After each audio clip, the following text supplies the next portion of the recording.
Thank you, Madam Vice President. We welcome the rapporteur's report and his opening remarks.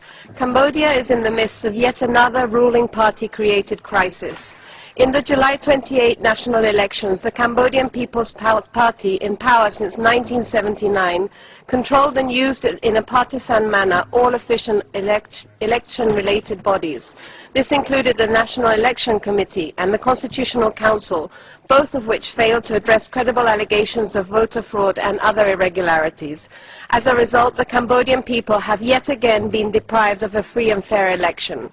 Government attempts to block peaceful demonstrations demanding an independent investigation into election irregularities have ended in unnecessary or excessive use of force against protesters and bystanders. Without an independent investigation, the opposition is refusing to take up seats in the National Assembly. Meanwhile, the government continues to commit serious human rights violations throughout the country. National and local authorities collude with land-grabbing investors, dispossessing the poor and trampling on their rights. On top of this, land rights protesters are threatened with arrest or violence. Intimidation and criminal prosecutions against defenders and political activists have also become commonplace. The Khmer language media is almost completely controlled by the ruling party.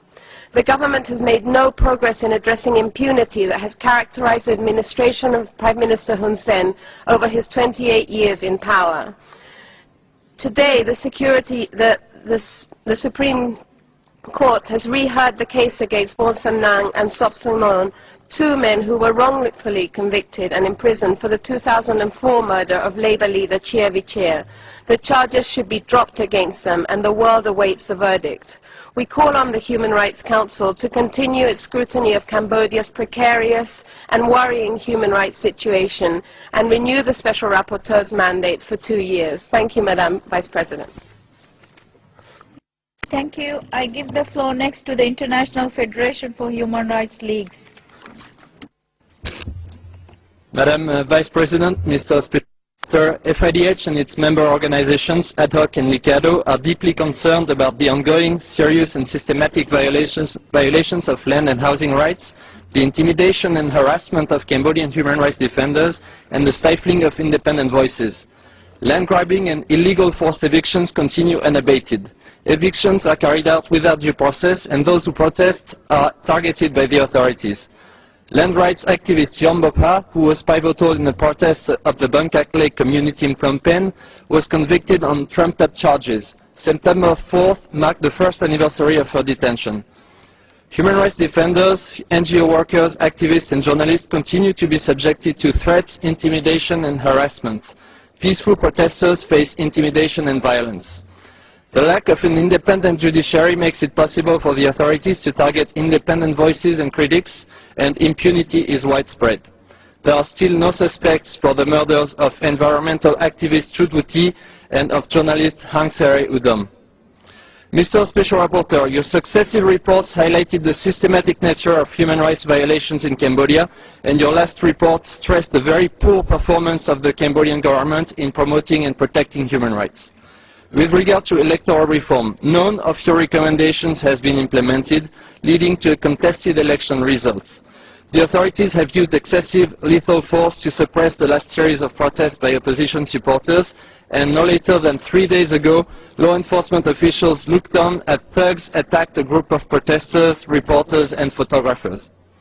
Given the situation on the ground and disturbing developments, such as blatant lack of cooperation by the government, who even launched a smear campaign against you, Mr. Special Rapporteur, the Human Rights Council should adopt a strong resolution reflecting the issues, concerns and lack of progress you identified. We call on the Council to renew your mandate for a period of at least 2 years. I thank you. I thank you. I give the floor next to International Catholic Bureau. Madam Vice President, Special Rapporteur, in Cambodia, serious human rights abuses continue to be perpetrated, including forced evictions and attacks against civilians and activists. Last year, Human Rights Now conducted a fact-finding mission to investigate the land grabbings in Kratchie, Bangkok Lake, and Borei Kela in Phnom Penh. We found forced evictions in the 3 cases. There were no legal grounds, and these constituted violations of land rights. Although the government declared a moratorium of economic land concessions, these land concessions continue to be authorized in 2013, and most farmers still do not have land titles. Throughout 2012, the arbitrary arrest, detention, and prosecution against human rights defenders acting on land rights issues are perpetrated by the government, including the detention and prosecution of the radio owner Monsonando, imprisonment of 2 female housing activists, Tin Sakmoni and Yon Bopa. Ms. Bopa has been in jail for over 1 year now. We also witnessed the police and military use violence against civilians, resulting in the killing of a 14-year-old girl in Karachi last year and of a young man in the course of the post-election protests this month. These violations have been normalized in Cambodia. We express grave concern over the human rights situation and request the Council to extend the mandate of the Special Rapporteur. We urge the Council to closely monitor the situation and strongly urge the Cambodian government to end violence against civilians, to enforce evictions and attacks against human rights activists. Thank you. That was the speaker from Human Rights. Now I give the floor next to the distinguished representative from Amnesty International. Madam Vice President, Amnesty International is concerned with the deteriorating situation of human rights defenders in Cambodia and by the role of the justice system